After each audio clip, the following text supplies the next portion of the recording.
O'Leary, and today we are in North Jersey, just outside of New York City, visiting Global Fish Co. We're going to do a video tour and an interview with its owner, Ryan, and take a look at some of the really cool and unique species he has available here. Right, it's good. Okay. Perfect.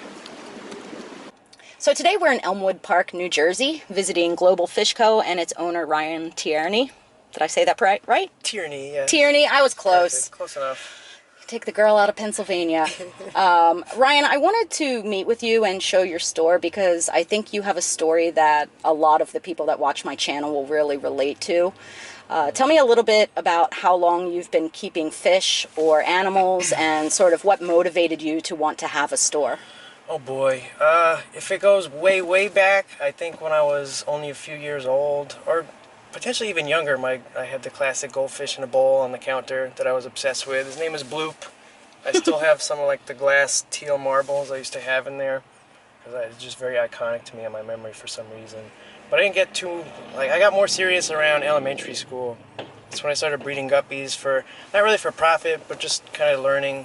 I like the genetic aspect, even though I didn't really understand what I was doing, but it was cool. And from there, it just kept snowballing.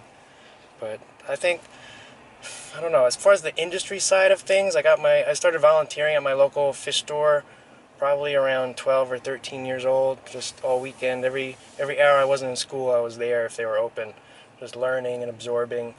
And then when I got my working papers at 15, I was out to work there, and I worked my way up. I wasn't allowed to do the fun stuff, so I spent a few years cleaning small animal cages and all that, and scrubbing algae. But eventually I became, I don't want to say head, but I did most of the work on the freshwater section, which is what I really enjoyed. But the whole time I was there for, I think, 5 or 6 years before I graduated high school and county college, and then it was time for something more serious. Now, people can't tell from your voice, but how old are you? I turned 26 in November. 26, a baby. Oh, I don't feel it. And you've done various things within the pet trade. You worked with reptiles as well, right? I did. I had that as a basement business for a while. I bred for mostly ball pythons and then some blood pythons and carpet pythons, things like that, for around 6 or 7 years as a business, mostly for breeding and selling. And you took that knowledge of, you were shipping, I assume? I was shipping, so I do have a background in shipping live animals, which definitely helped when it comes time to apply it to fish. Definitely helped. I think that's something you're really doing right with your business. Ryan is currently doing most of his sales. He has his retail store here, but does a lot of his sales through social media, specifically Instagram. And I'll make sure that I put a link to Ryan's Instagram both on the screen, down in the description box, and in the pinned comment, so that if you guys are interested in purchasing any of his fish, you can do so that way. Ryan, how long has your store been open? Almost a year. We're coming up March 16th will be our 1-year anniversary. Anything special planned for that milestone? I'm planning on some sort of nice sale, and then I'm toying with the idea of some sort of small event, just with some food and burgers and stuff outside. Hopefully the weather will be nice. Yeah, as long as weather is permitting, we'll see. So that's why I'm still thinking about it, but I would like to do something, at least a sale all weekend. How many gallons do you have in your store now, roughly? Oh my gosh. I don't think I've added since I started expanding, to be honest. I probably have to spend about 5 minutes doing math. So what you guys will see as we look around is that there's quite a few custom racks and tanks that Ryan actually built himself for his store. And I believe that the biggest ray tanks are 8 foot by 4 foot by 2 foot, and then they're filtered from the back with K1, right? Yeah, overhead K1 sump. Is that working out well for you? It is. It's still, K1 in my experience takes longer to cycle than more traditional filter media. So it is still cycling, but it's almost there. That's good. And did you build all the racks in the store?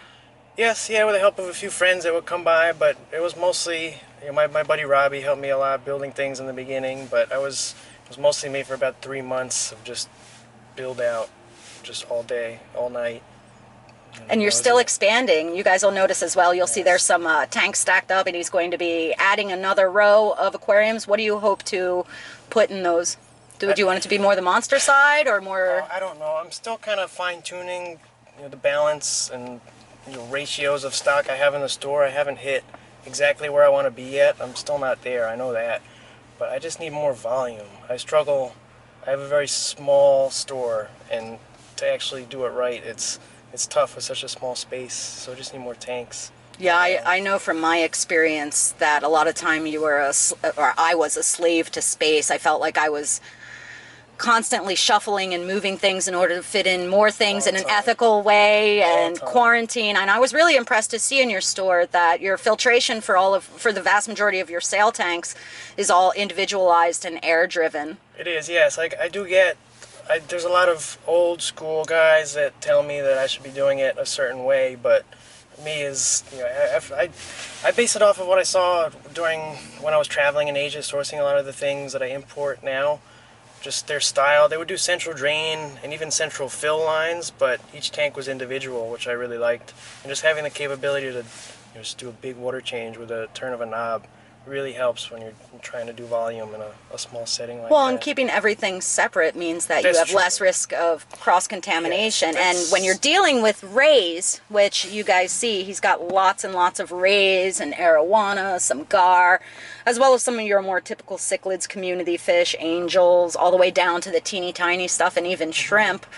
You know, there's a lot of different needs there, and if one thing gets sick, this way at least you're not risking your entire fish store. That is the main reason, which would be the cross-contamination aspect, because I've definitely learned some valuable lessons when I was doing reptiles. I learned them then, and I'm trying not to make them. It's still hard, I'm still making mistakes and learning from them, but it was important to me to have individual systems. So one of the things that I think is really interesting too that you mentioned is that you went and traveled extensively to see the sources of where your fish are coming from. You've also purchased a fish farm? Yeah, I am renting it. I do not own it, and it was existing, so I did not build it from scratch, but it is our farm, yes. Can you tell me more about that? Okay, yes. So most of the rays that I get, I don't really deal with too many wild-caught rays, but everything is mostly coming from Thailand. And there's a whole network of breeders over there. It's its own market. So I spent a lot of time there just kind of working my way up the chain and making friends and showing face. And the price changes when you're over there negotiating and hanging out with their families and playing with their kids. There are people that buy from the same people, but my price is definitely better because I've laid out all that groundwork. It helped a lot. Yeah, so tell me about the farm. How is it set up? What are your hopes and dreams for it? Can you tell me a little bit about what went into being able to do that and how that's going to work for you, for your business? It's a really exciting idea, and I know that there's like lots of levels of farms, lots of size of farms, and it's not a particularly glamorous thing, but I think it's a really cool idea that you want to be able to know the source of your fish.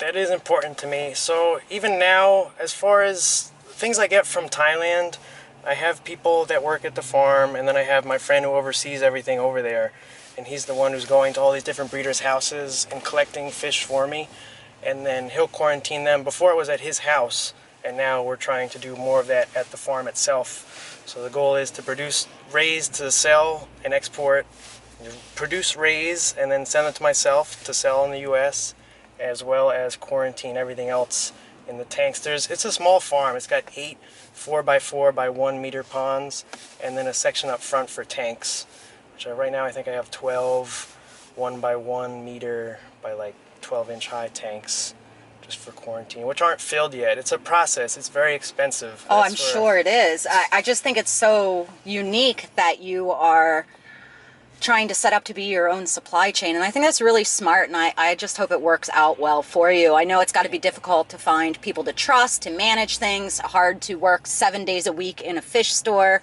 and maintain friendships and relationships, and I just really admire your hustle. You're doing a good job. I'm trying. I have a big vision in my head that I would like everyone else to see once I create it, but get a little closer every day. What is your dream? Oh boy. I don't know. I would like to leave some sort of positive change on the industry. I feel like there's a lot of work to be done from the shipping aspect. I feel like it could be way better than it is. And I feel like nobody has really used social media the right way when it comes to online fish sales. So I'd like to be that, hopefully, perfect combination of someone who can grow a business ethically and never compromise my morals and be able to build something And support you. You're a member of your local fish club too, aren't you? I am, and yes. you're a supporter of your local fish club. So you're not. I think one of the things that I also find really interesting is that not only are you utilizing social media in a really meaningful way, but you're maintaining a brick and mortar store and you're supplying and supporting your local club, which not many stores do one of those things, right? So to be doing all three, I think, is a really beneficial thing, and I hope that more stores and more individuals will sort of take on that model where it's, you know, building a community, whether it's local, online, or whatever, and that's how you really foster good, ethical fish keeping. It's tough. Like if I couldn't have done it without the support of the club. They were a huge help in the beginning, just sourcing things, and there was every meeting they would be giving me the extra food I could take home and eat. Like I'm pretty sure I'm still alive because of some of the members in that club, and just the fact, you know, they know how it is in the beginning, and they would come in groups and buy stuff on the weekends. It was a huge help in the beginning. And this is North Jersey Aquarium Society, and it's a really great club. I've been there many times myself. So what advice do you have for other people, other young people that are really interested in potentially pursuing opening a store? Do you have, like, how do they even get started? Okay, I would say I would have never tried it if I didn't have experience working in a store, first of all. But it's very difficult. I knew that going into it because I've been kind of playing around with it for a while, but it's a lot of work. The competition is fierce. There's people that go out of their way to do some pretty stupid things to you to try to prevent you from going anywhere. And it's tough. But and the immediacy of social media can work for you and against you in that regard. You have to be really careful that you're doing things the way that you want people to see. That is true. I'm still learning. You know, I do care a lot about public perception, which is why I tried to go with a more modern and clean-looking store, just to give that feel, that first impression of, you know, something clean and I don't want to say sterile, but just clean. Yeah, that's the biggest thing, because I don't know, it's important to me. I've been in stores all over this country, so many stores, and I really do commend you on the fact that everything is tidy and bright and lit and obviously very well maintained. Like it is a very clean store, and that's a testament to you and your employees. How many people do you have working for you right now? Right now I have 2 that help me with the store. I have a husband and wife that work on the farm. I have my friend who oversees things at the farm in Thailand, and then I work with a videographer friend of mine, and then, you know, the occasional help from some other friends when they're bored or something. So on the videography note, you have a YouTube channel. What is its name? I do. It's just the business name, Global Fish Co. We're on there, and yeah, it is just something we just started, so we don't have much momentum, but I am trying to force myself to stick to weekly uploads. It's hard. I know that firsthand. Yeah. My best advice for you with that is just start shooting. Yeah. And worry about getting it all put together and what it's going to say later. But the more comfortable you get with your camera, the more content you can give to your videographer to sort through. In time, I'll get there. No, I lost my train of thought because I'm a professional. So I have to tell you guys, when I got here today, I went to get my camera out to shoot Ryan's store, and I had forgotten my memory card because I'm a professional. And he was nice enough to drive me down to a local store to be able to pick one up. I was pretty impressed with myself.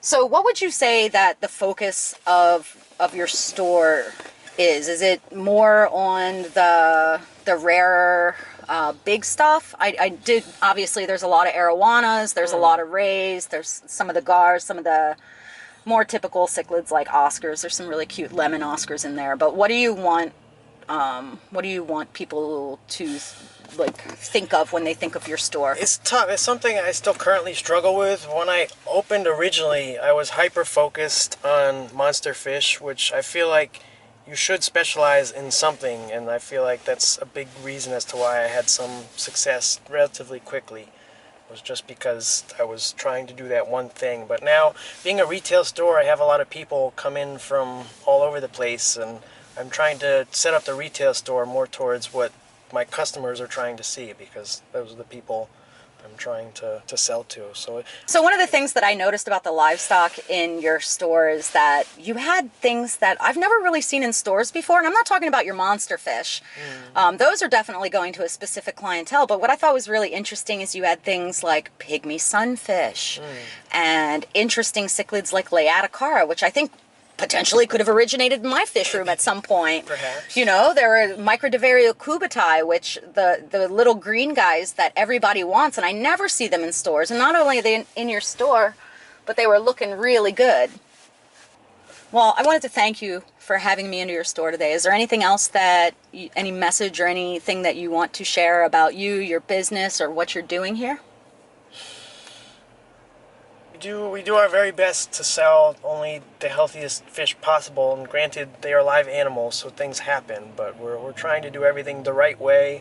And you do have to approach things from a business standpoint, being the owner of a store, because if you're not making money and you have bills and things, obviously you're not going to last that long. But I am trying to do, I don't know, I feel like I'm a decent mix of a business person and a fish keeper, and I'm trying to do things as a business person that a fish keeper would want to see going into a store. And I feel like that's helped me a lot. I think that's really smart. Do you do any sort of vetting of your customers to make sure that they're going to be prepared for these larger predatory fish? We do. We refuse sales a lot of the time, and we're also, it wasn't so much in the beginning, but now we enforce this rule that we don't sell anything in the store that we don't want coming back to us, or something that we don't feel like we could find a home for if need be down the line. So we don't, like, if we really have someone that needs like a red-tailed catfish or something, we'll bring it in, but it's not something we're trying to stock and blow out, because I don't feel it's right. And if I don't want it back when it gets big, it's a sign. Like, you shouldn't be selling it to begin with, really. And I think that's a really important distinction, because I'm sure there will be a lot of people that will see all these rays that have the potential to get quite large and some of the other stuff and wonder about the ethics involved. But I do believe it can be done quite well. I'm very impressed at the size of your holding tanks for your rays, and you clearly have a love and passion for them, so I wish you all the best. Thank you very much.